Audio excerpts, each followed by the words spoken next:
রংপুরে জামায়াতের সমাবেশে নেতাকর্মীর ঢল। ভোটের আগেই মৌলিক সংস্কার আদায়ের ঘোষণা জামায়াত আমিরের। সুষ্ঠু নির্বাচন হলেই বোঝা যাবে বিএনপির জনপ্রিয়তা, বললেন রিজভী।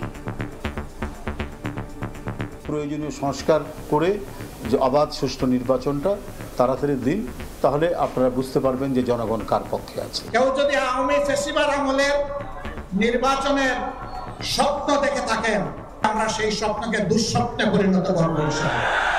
আমরা ওই সংস্কারও আদায় করে ছাড়বো এবং সুষ্ঠু নির্বাচনও আমরা ইনশাআল্লাহ আদায় করে ছাড়ব। সবচেয়ে ভালো নির্বাচন দিতে বদ্ধপরিকর সরকার। ভোট গণনা হবে উন্মুক্তভাবে, জানালেন উপদেষ্টা। ভোটের পরে এটা একটা সবার সামনে উন্মুক্তভাবে ভোটের গণনা হবে। স্মরণকালে সবচেয়ে ভালো নির্বাচন করতে চাই। দেখছিলেন প্রধান শিরোনাম। সন্ধ্যার সময় সঙ্গে আছে আমি আফরোজা মৌটুসী এবং আমি গোলাম রাব্বি। এবার অন্যান্য শীর্ষ সংবাদ। জুলাই আগস্টের মধ্যে ঘোষণাপত্র চায় এনসিপি। বাংলাদেশ পন্থীরাই চালাবে দেশ, হুঁশিয়ারি নাহিদের।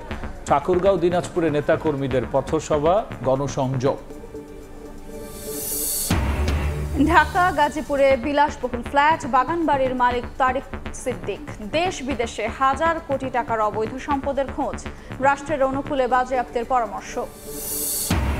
কুমিল্লা নারী নির্যাতনের ভিডিও ছড়িয়ে আত্মগোপনে চলে যান শাহপরান। পর্নোগ্রাফির মামলায় গ্রেফতার।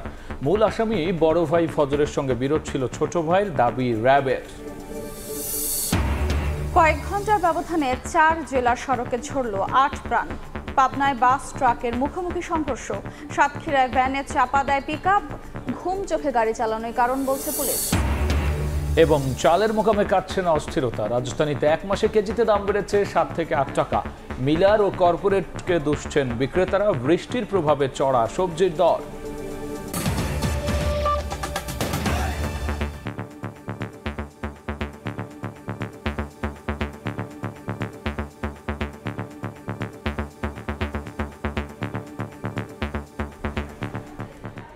দেশে এই মুহূর্তে সুষ্ঠু নির্বাচনের কোনো পরিবেশ নেই দাবি করে জামায়াতে ইসলামের আমির ডক্টর শফিকুর রহমান বলেছেন, যে কোনো মূল্যে নির্বাচনের আগে কিছু মৌলিক সংস্কার করতে হবে। বিকেলে রংপুরে দলটির সমাবেশে তিনি বলেন, কেউ আগামী নির্বাচনে কেন্দ্র দখল ও কালো টাকার ব্যবহার করে আওয়ামী স্টাইলে নির্বাচনের স্বপ্ন দেখলে তা দুঃস্বপ্নে পরিণত হবে।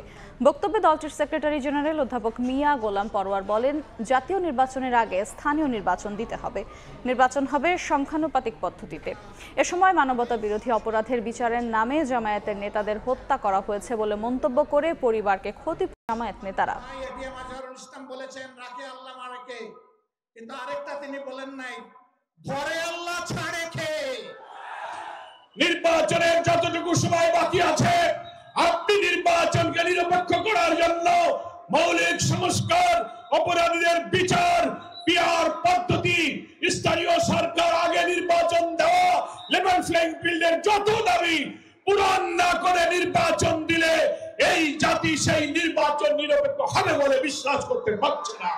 যারা এই বিচারের সম্মুখীন হয়ে হত্যার সম্মুখীন হয়েছেন তাদের ক্ষতিপূরণ দান করতে হবে। কেউ যদি আওয়ামী ফ্যাসিবাদ আমলের নির্বাচনের স্বপ্ন দেখে থাকেন, আমরা বলবো মহান আল্লাহর সাহায্যে আমরা সেই স্বপ্নকে দুঃস্বপ্নে পরিণত করবো ইনশাআল্লাহ। এ স্বপ্ন বাস্তবায়ন হতে দেওয়া হবে না। কোন প্রশাসনিক ক্রু করতে দেওয়া হবে না। ভোট কেন্দ্রে কোনো হস্তান্তর চলবে না। কালো টাকার কোনো খেলা সহ্য করা হবে না। প্রয়োজনীয় সংস্কার শেষে অবাধ ও সুষ্ঠু নির্বাচন হলে জনগণ কাদের পক্ষে আছে তা প্রমাণিত হবে বলে মন্তব্য করেছেন বিএনপির সিনিয়র যুগ্ম মহাসচিব রুহুল কবির রিজভী। বিকেলে নয়াপল্টনে দলটির কেন্দ্রীয় কার্যালয়ে সংবাদ সম্মেলনে যে কোনো অনৈতিক কর্মকাণ্ডের বিষয়ে জিরো টলারেন্সের কথাও জানিয়েছেন তিনি। এদিকে জাতীয় প্রেস ক্লাবে এক অনুষ্ঠানে বিএনপির ভাইস চেয়ারম্যান আসাদুজ্জামান রিপন বলেছেন, জনগণ ও রাষ্ট্রের বিরুদ্ধে রাজনীতি করার কারণে স্বয়ংক্রিয়ভাবেই বিলুপ্ত হয়ে যাবে আওয়ামী লীগ। সাংবাদিক ভাই ও বোনেরা, আপনাদেরকে 5 আগস্ট আওয়ামী সরকারের পতনের পর থেকেই দলীয় শৃঙ্খলা বজায় রাখতে হার্ডলাইনে বিএনপি। যে কোনো অভিযোগ পেলেই তদন্ত করে সাংগঠনিক ব্যবস্থা নিচ্ছে দলটি। সম্প্রতি বহিষ্কার করা হয়েছে বনানী থানা যুব দলের আহ্বায়ককে। এ নিয়ে শুক্রবার দুপুরে নয়াপল্টনে কেন্দ্রীয় কার্যালয়ে সংবাদ সম্মেলন করেন দলটির সিনিয়র যুগ্ম মহাসচিব রুহুল কবির রিজভী। ভারপ্রাপ্ত চেয়ারম্যান মহোদয়, যে কোনো ধরনের অনৈতিক কর্মকাণ্ডের ব্যাপারে দলের জিরো টলারেন্স নীতির কথা জানান তিনি। অনৈতিক কর্মকাণ্ডকে কঠোরভাবে দমনের হুঁশিয়ারি দেন রিজভী আহমেদ। বিপদগামীকে আমরা প্রশ্রয় দিচ্ছি শামীম ওসমানের মতো বা নিজাম হাজারির মতো কিনা, সেটা তো আপনাদের দেখতে হবে। সেই প্রশ্রয় তো বিএনপি দেয়নি। এটাই তো বিএনপির গর্ব যে কোনো ধরনের মাফিয়াতন্ত্রের জন্ম দেয়নি। বিএনপি এ ব্যাপারে একেবারেই আপোষহীন, একেবারে জিরো টলারেন্স। সংবাদ সম্মেলনে তিনি আরো বলেন, প্রয়োজনীয় সংস্কার শেষে অবাধ ও সুষ্ঠু নির্বাচন হলে জনগণ কাদের পক্ষে আছে তা প্রমাণিত হবে। সংবিধান সংশোধনের মাধ্যমে ধারাবাহিকভাবে এর মধ্যে অনেক কিছু সংযোজিত হয়, অনেক কিছু বাদ যায়। প্রয়োজনীয় সংস্কার করে যে অবাধ সুষ্ঠু নির্বাচনটা তাড়াতাড়ি দিন, তাহলে আপনারা বুঝতে পারবেন যে জনগণ কার পক্ষে আছে। এদিকে সকালে জাতীয় প্রেস ক্লাবের সামনে এক সমাবেশে যোগ দিয়ে বিএনপির ভাইস চেয়ারম্যান আসাদুজ্জামান রিপন বলেন, জনগণ এবং রাষ্ট্রের বিরুদ্ধে রাজনীতি করার কারণে স্বয়ংক্রিয়ভাবে বিলুপ্ত হয়ে যাবে আওয়ামী লীগ। বাংলাদেশ রাষ্ট্রের বিরুদ্ধে অবস্থান নিয়েছে আওয়ামী লীগ, সুতরাং আওয়ামী লীগ অনিবার্যভাবে বিলুপ্তির পথে চলে যাবে। এ সময় বিএনপি যুগ্ম মহাসচিব খায়রুল কবির খোকন বলেন, লন্ডন বৈঠকে সব উদ্বেগ নিরসন হলেও কিছু দল তা ভালোভাবে নেয়নি। আগে স্থানীয় নির্বাচন সহ নানা দাবি করে পরিবেশ ঘোলাটে করতে চাচ্ছে কেউ কেউ। 16 বছর এই দেশে মানুষ ভোটাধিকার থেকে বঞ্চিত ছিল। হাসান ওয়ালি, সময় সংবাদ, ঢাকা। অন্তর্বর্তী সরকার স্মরণকালের ভালো নির্বাচন করতে চায় বলে জানিয়েছেন বিদ্যুৎ, জ্বালানি ও খনিজ সম্পদ মন্ত্রণালয়ের উপদেষ্টা মোহাম্মদ ফাজুল কবির খান। বিকেলে জামালপুরের মাদারগঞ্জের তারতাপাড়া জামালপুর 1 অনুসন্ধান গ্যাস কূপ খনন কার্যক্রম পরিদর্শন করে একথা বলেন তিনি। আগামী নির্বাচনে উন্মুক্তভাবে ভোট গণনার সুযোগ থাকবে বলেও জানান উপদেষ্টা। স্মরণকালের সবচেয়ে ভালো নির্বাচন করতে চাই। ভালো নির্বাচন মানে কি, আপনি যে ভোটার ভোট দিতে যাবেন তিনি ভোট দিতে পারবেন, বিভিন্ন প্রার্থী যারা পোলিং এজেন্ট তারা ওখানে থাকতে পারবেন, এবং যারা হবে কি বলে যে ভোটের পরে এটা একটা সবার সামনে উন্মুক্তভাবে ভোটের গণনা হবে, এবং যেই আসুক, আমরা তো কোনো দলের না, সমর্থক না, তো সুতরাং যেই আসুক আমরা তাকে স্বাগত জানাবো। জুলাই আগস্টের মধ্যেই জুলাই ঘোষণাপত্র দিতে অন্তর্বর্তী সরকারের কাছে জোর দাবি জানালেন এনসিপির আহ্বায়ক নাহিদ ইসলাম। ঠাকুরগাঁয়ে গণসংযোগে তিনি বলেছেন, শহীদদের আত্মত্যাগ ও জুলাই আকাঙ্ক্ষার ভিত্তিতে নতুন বাংলাদেশ বিনির্মাণে কাজ করছে তার দল। ভারতের তাবেদারি আর নয়, এখন থেকে বাংলাদেশপন্থীরাই দেশ চালাবে বলেও এ সময় জানিয়েছেন নাহিদ ইসলাম। জুলাই জুড়ে গণসংযোগে ব্যস্ত জাতীয় নাগরিক পার্টি। তৃণমূলের সঙ্গে মেলবন্ধনে উত্তরাঞ্চল চষে বেড়াচ্ছেন দলটির কেন্দ্রীয় নেতারা। জুলাই পদযাত্রা কর্মসূচির চতুর্থ দিনে ঠাকুরগাঁও ও দিনাজপুরের পথে প্রান্তরে ছুটে চলা তাদের। শুক্রবার দুপুরে ঠাকুরগাঁও শহরের বাস স্ট্যান্ড গোল চত্বরে সংক্ষিপ্ত পথসভা করে এনসিপি। এ সময় দলটির আহ্বায়ক নাহিদ ইসলাম বলেন, শহীদদের আত্মত্যাগ ও জুলাই আকাঙ্ক্ষার ভিত্তিতে নতুন বাংলাদেশ বিনির্মাণে কাজ করছে এনসিপি। জুলাই আগস্টের মধ্যে জুলাই ঘোষণাপত্র দিতে অন্তর্বর্তী সরকারের কাছে জোর দাবি জানান তিনি। জুলাই আগস্টের মধ্যে জুলাই ঘোষণাপত্র দিতে হবে এবং এর সাংবিধানিক ভিত্তি থাকবে এই জুলাই ঘোষণাপত্রের। সীমান্তে বাংলাদেশি হত্যা ও ভারতের পুশিন বন্ধে কঠোর হুঁশিয়ারি দেন নাহিদ ইসলাম। বলেন, ভারতের তাবেদারি আর নয়, এখন থেকে বাংলাদেশপন্থীরাই দেশ চালাবে। ভারতীয় রক্ষী বাহিনী, সীমান্ত রক্ষী বাহিনী বাংলাদেশের নাগরিকদের নির্বিচারে গুলি করে হত্যা করে, ভারতের যারা মুসলিম রয়েছে তাদেরকে অবৈধ অভিবাসী বলে বাংলাদেশে পুশিন করার চেষ্টা করা হয়। আমরা হুঁশিয়ারি দিতে চাই, এটা হাসিনার বাংলাদেশ নয়, এটা গণঅভ্যুত্থান করে ছাত্র জনতার বাংলাদেশ। বাংলাদেশপন্থীদের হাতেই বাংলাদেশ চলবে, ফলে এই সীমান্ত হত্যা যে কোনো মূল্যে আমরা বন্ধ করব। বিকেলে ঠাকুরগাঁয়ের পীরগঞ্জে আলাদা পথসভায় নাহিদ বলেন, গত বছরের 3 আগস্ট ফ্যাসিবাদ বিরোধী ব্যবস্থা বিলোপের ঘোষণা দেয়া হয়েছিল, আর এবছর দেশের মানুষের মুক্তির রূপরেখা ঘোষণা দেয়া হবে। গত বছর 3 আগস্ট আমরা ফ্যাসিবাদী ব্যবস্থা বিলোপের ঘোষণা দিয়েছিলাম, এবার 3 আগস্ট আমরা বাংলাদেশের মানুষের মুক্তির রূপরেখা ঘোষণা করব। আপনাদেরকে 3 আগস্ট শহীদ মিনারে যাবার আমন্ত্রণ জানাচ্ছি।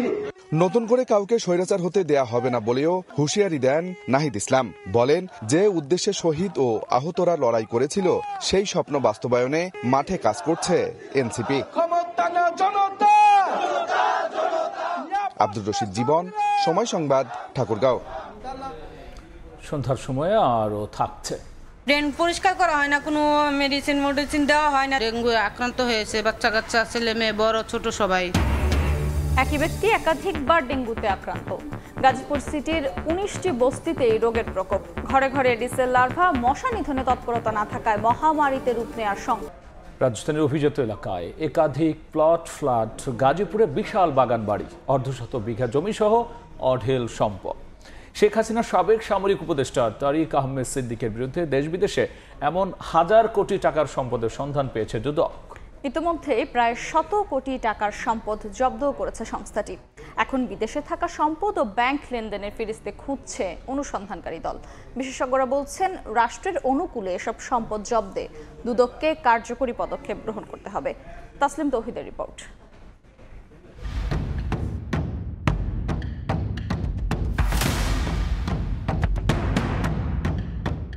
গাজীপুরের বাঙ্গালগাছ এলাকায় রয়েছে তারিক আহমেদ সিদ্দিকের বাগান বিলাস নামের বিশাল এই বাগান বাড়ি। একইভাবে ফাউকাল এলাকায় ডুপ্লেক্স ভবন সহ বিশাল সাম্রাজ্য গড়ে তোলেন।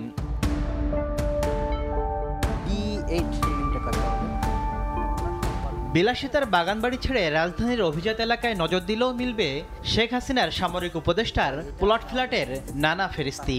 আমি আসার পর থেকে বিল্ডিংটা ফাঁকাই দেখতেছি, এখানে কেউ বসবাস করে না। বসুন্ধরায় 150 কোটি টাকার বেশি দামে 3টি প্লট, গাজীপুর নারায়ণগঞ্জে সব মিলিয়ে অর্ধশত বিঘা জমিসহ দেশের বিভিন্ন স্থানে অঢেল সম্পদের সন্ধান পেয়েছে দুদক। বিদেশে থাকা সম্পদ ও ব্যাংক লেনদেনে নথিপত্র যাচাই বাছাই করছে তারা। অনুসন্ধান প্রক্রিয়া শেষ করে অনুসন্ধানকারী কর্মকর্তা অনুসন্ধান প্রতিবেদন কমিশনে সাবমিট করবেন। কমিশন সেই প্রেক্ষিতে আইন উন্নয়নের ব্যবস্থা নেবেন। দুর্নীতি বিরোধী জাতীয় সমন্বয় কমিটির এই নেতা মনে করেন, তারিক সিদ্দিকের সম্পদের বৈধ উৎস না থাকায় রাষ্ট্রের অনুকূলে বাজেয়াপ্তের উদ্যোগ নিতে হবে দুদককে। এটা যে একটা চূড়ান্ত দুর্নীতি এবং এই দুর্নীতি ইতিমধ্যে জনগণের সামনে সম্পূর্ণভাবে উদ্ঘাটিত হয়েছে। কোর্ট বিচার করে যখন তাদের সম্পত্তি কনফিসকেশনের অর্ডার হবে, তখন এই সম্পত্তিগুলো বাজেয়াপ্ত করে যেগুলো সরকার বিক্রি করতে পারবে। বিমানবন্দরে উন্নয়নের নামে 800 কোটি টাকার বেশি অর্থ লুটের অভিযোগেও দুদকের মামলার আসামি তারিক সিদ্দিক। তাসলিম তৌহিদ, সময় সংবাদ, ঢাকা। নারী নির্যাতনের ভিডিও সামাজিক যোগাযোগ মাধ্যমে ছড়িয়ে দিয়ে আত্মগোপনে চলে যান শাহপরান। বৃহস্পতিবার রাতে তাকে কুমিল্লার কাবিলা বাজার থেকে পর্নোগ্রাফির মামলায় গ্রেফতার করে র্যাব। দুপুরে রাজধানীর কারওয়ান বাজারে র্যাবের মিডিয়া সেন্টারে সংবাদ সম্মেলনে জানানো হয়, ধর্ষণ মামলার মূল আসামি বড় ভাই ফজর আলীর সঙ্গে পূর্বশত্রুতার জেরে এই ঘটনা ঘটানো হয়েছে। 26 জুন রাত 11:30 কুমিল্লার মুরাদনগরে ভৈরচর গ্রামের বাড়িতে ভুক্তভোগীর ঘরে প্রবেশ করেন ফজর আলী। ঘরে অন্য কেউ না থাকায় পাওনা টাকা আদায়ের অজুহাতে সেখানে যান তিনি। এর কিছুক্ষণ পরেই দরজা ভেঙে ভেতরে ঢুকে পড়ে আরো 8 থেকে 10 জন যুবক। পরে ভুক্তভোগীকে শারীরিকভাবে নির্যাতন করা হয়। পরবর্তীতে নির্যাতনের সেই ভিডিও সামাজিক যোগাযোগ মাধ্যমে ছেড়ে দেয়া হলে দেশব্যাপী তোলপাড় শুরু হয়। ঘটনার এক সপ্তাহ পর তথ্য প্রযুক্তির সহায়তায় পর্নোগ্রাফির মামলায় ফজরের ছোট ভাই শাহপরানকে কুমিল্লার কাবিলাবাজার এলাকা থেকে গ্রেপ্তার করে র্যাব 11। সংস্থাটি জানায়, ভাইয়ের সঙ্গে পূর্ববিরোধের জেরে প্রতিশোধ নিতে মুখিয়েছিলেন শাহপরান। এখানে ঘটনাটা ঘটেছিল দুই ভাইয়ের মধ্যে, শাহপরান এবং ফজর আলী, দুজনেই একজনের পিছনে ছুটছে। তো সেখান থেকেই মূলত তাদের মধ্যে একটা দ্বন্দ্বের সৃষ্টি হয়। সেখান থেকে একটা গ্রাম্য সালিশ হয়। সেই সালিশে ফজর আলী কর্তৃক শাহপরান হেনস্থার শিকার হয় এবং সেখান থেকেই এই শাহপরান ফজর আলীর বিরুদ্ধে একটা অ্যাকশন নিতে চায় এবং সেটারই প্রতিফলন ছিল 26শে জুনের যে ঘটনাটা। প্রাথমিক জিজ্ঞাসাবাদে শাহপরান ঘটনার পরিকল্পনা এবং ভিডিও ছড়িয়ে দেওয়ার বিষয়টি স্বীকার করেছে বলে জানিয়েছে র্যাব। শাহপরানের অর্থনৈতিক অবস্থা একটু দুর্বল, এটা সে নিজেই বলেছে প্রাথমিক জিজ্ঞাসাবাদে। সেই হিসেবে তার পরিবার থেকেও শাহপরান ফজর আলী থেকে একটু ডিস্টেন্স হয়ে গিয়েছিল। সে সব মিলিয়েই এই ফজর আলীকে একটু শায়েস্তা করার উদ্দেশ্যে মূলত এই পরিকল্পনাটা করে। ধর্ষণ মামলার মূল আসামি ফজর আলী সহ এ ঘটনায় এখন পর্যন্ত 6 জনকে গ্রেপ্তার করা হয়েছে। জড়িতরা ছাড় পাবে না বলে জানিয়েছেন র্যাবের এই কর্মকর্তা। স্বামীর বাড়ি থেকে তানভীর হাসান মেঘ, সময় সংবাদ, ঢাকা। সন্ধ্যার সময়ে আরও থাকছে। বিশ্বের প্রথম দেশ হিসেবে তালেবান সরকারকে স্বীকৃতি দিল রাশিয়া। আফগানিস্তানকে রুশ গ্যাসের দক্ষিণ এশিয়া ট্রানজিট হাবে রূপান্তর করতে চায় মস্কো। সড়কে থামছে না মৃত্যুর মিছিল। 4 জেলায় আলাদা সড়ক দুর্ঘটনায় 8 জন নিহত হয়েছেন। আর এসব দুর্ঘটনায় আহত হয়েছেন 17 জন। পুলিশ বলছে ঘুম চোখে গাড়ি চালানোই দুর্ঘটনার কারণ। সড়কে থামছে না মৃত্যুর মিছিল। প্রতিদিনই প্রাণ হারাচ্ছেন চালক, যাত্রী কিংবা পথচারী। নারায়ণগঞ্জ থেকে যাত্রী নিয়ে পাবনা যাচ্ছিল পাবনা এক্সপ্রেস নামের একটি বাস। ভোরে সাথিয়া উপজেলার পূর্ব বনগ্রাম এলাকায় পৌঁছালে বিপরীত দিক থেকে আসা পাথর বোঝাই একটি ট্রাকের সঙ্গে সংঘর্ষ হয়। ঘটনাস্থলেই 3 জনের মৃত্যু হয়, আহত হন 10 জন। খবর পেয়ে হাইওয়ে পুলিশ ও ফায়ার সার্ভিস তাদের উদ্ধার করে হাসপাতালে ভর্তি করেন। আমরা হামার টামার নিয়ে আসে লোকজন বাইর করছে, পড়ে আছে। আমরা গভর্নমেন্ট থেকে এসে তারপরে এই আহত রোগগুলি বাইর করেছি। যারা আহত হয়েছে তাদেরকে আমরা উদ্ধার করছি। রোড চলাচল স্বাভাবিক আছে। এদিকে শুক্রবার সকালে সাতক্ষীরার আশাশুনি সড়কের দহকোলা মোড়ের সামনে চাকা ভেঙে রাস্তার উপর পড়ে যায় একটি ভ্যান। পেছন থেকে আসা পিকআপ চাপা দিলে ঘটনাস্থলেই ভ্যান চালকের মৃত্যু হয়, আহত হন ভ্যানের এক যাত্রী। এর আগে বৃহস্পতিবার রাতে চট্টগ্রাম কক্সবাজার মহাসড়কের চকরিয়ায় হানিফ পরিবহনের একটি বাস নিয়ন্ত্রণ হারিয়ে খাদে পড়ে যায়, নিহত হন 2 জন। হাইওয়ে পুলিশ, ফায়ার সার্ভিস এবং স্থানীয়রা 6 যাত্রীকে জীবিত উদ্ধার করলেও নিহত হন 2 জন। মনিরুজ্জামান প্রান্ত, সময় সংবাদ। গাজীপুর সিটির 19টি বস্তিতেই ডেঙ্গুর প্রকোপ দেখা দিয়েছে। ঘরে ঘরে মিলছে এডিসেল লার্ভা। একই ব্যক্তি আক্রান্ত হচ্ছেন একাধিকবার, তবু নেই মশা মারার জোরালো কোনো উদ্যোগ। জুনায়েদ জুবেলের ছবিতে মেহেদি হাসানের রিপোর্ট। টানা 2বার ডেঙ্গুতে আক্রান্ত হওয়া হ্যাপি আক্তারের ঘরেই জন্ম নিচ্ছে এডিসেল লার্ভা। অথচ এই মশার উপদ্রব থেকে বাঁচতে চেষ্টার কোনো কমতি রাখেননি তিনি। এমন পরিস্থিতিতে স্বামী সন্তান নিয়ে প্রতিনিয়ত দুশ্চিন্তা নিয়েই বসবাস তার। ড্রেন পরিষ্কার করা হয় না, কোনো মেডিসিন দেওয়া হয় না, জানো তার জন্য মশার উৎপাদনটা একটু বেশি। হ্যাপির মতো এমন পরিস্থিতি গাজীপুর মহানগরীর ব্যাংক মাঠ বস্তির প্রতিটি ঘরে। ডাস্টবিন না থাকায় উন্মুক্ত খেলার মাঠ পরিণত হয়েছে ময়লার ভাগাড়ে।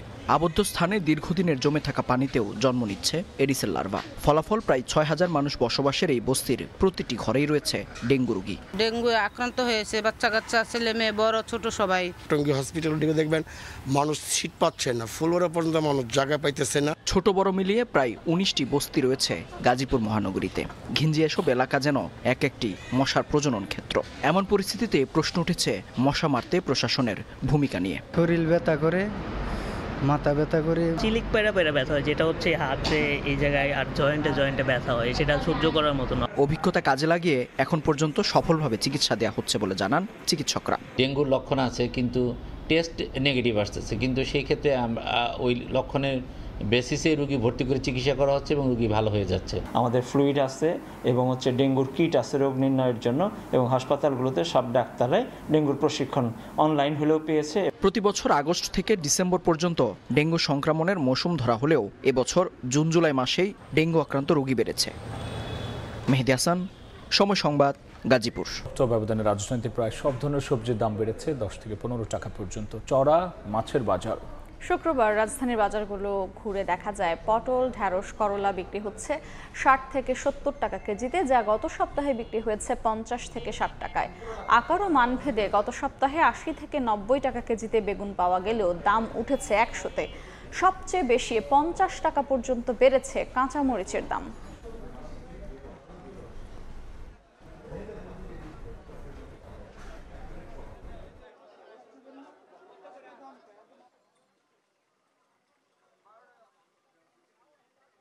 সন্ধ্যার সময় অবশেষে তালেবান সরকারকে স্বীকৃতি দিল রাশিয়া।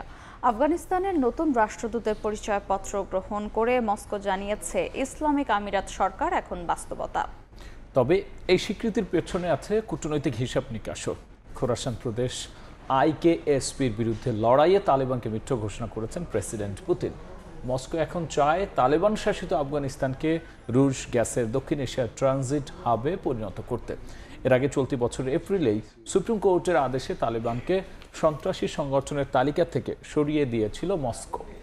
সন্ধ্যার সময় সিরিজ বাঁচানোর লক্ষ্য নিয়ে কাল শ্রীলঙ্কার বিপক্ষে মাঠে নামবে বাংলাদেশ। কলম্বোর প্রেমাদাস স্টেডিয়ামে ম্যাচ শুরু হবে বিকেল ৩টায়।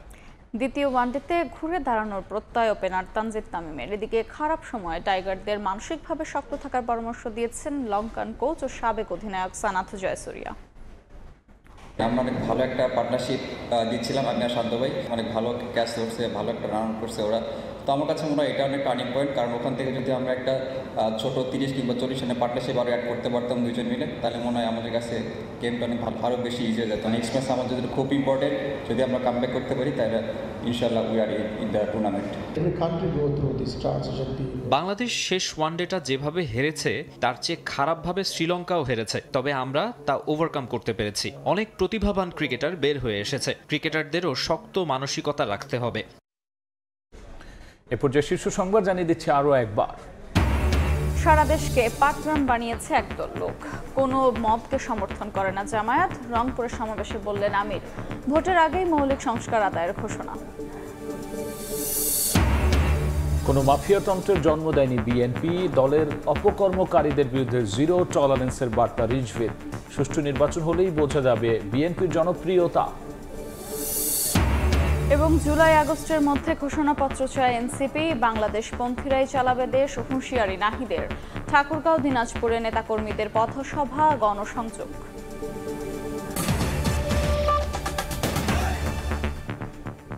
এই ছিল সন্ধ্যার সময়, সঙ্গেই থাকুন সময়ের।